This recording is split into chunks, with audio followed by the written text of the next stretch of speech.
Fel llawer o weithwyr allweddol, dyw bywyd heb stopo i ffermwyr a gweithwyr yn y diwydiant amaeth.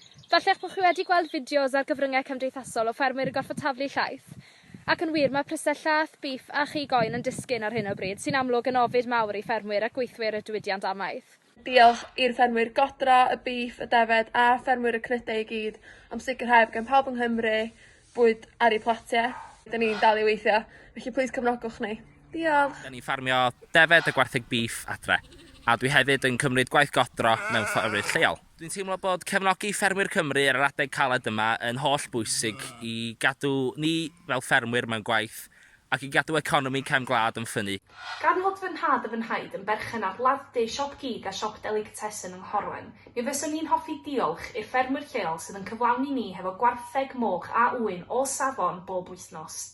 Da ni'n hynod y brysur ar hyn o bryd, ac yr obaith ydy bod yr cwsmeriad yma'n dychwelyd yn ôl iddyn ni ar ôl i'r feirws yma diflannu yn lle heglu at yr archfarchnadoedd fawr.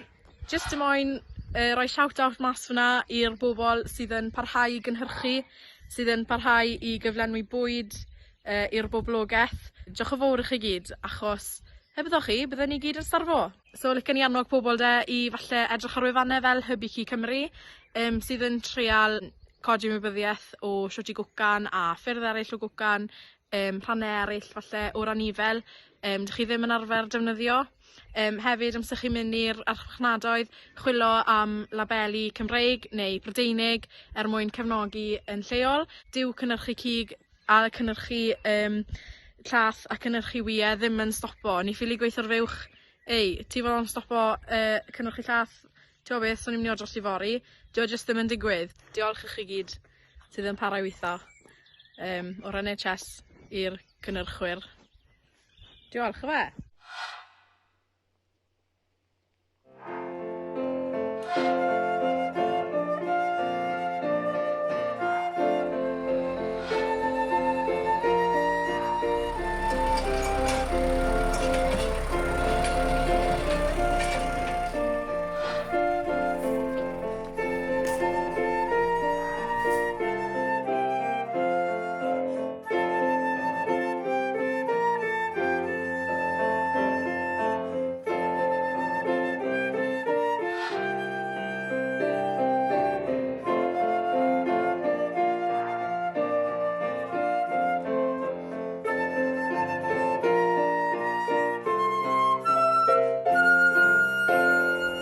Cofiwch gefnogi ffermwyr Cymru.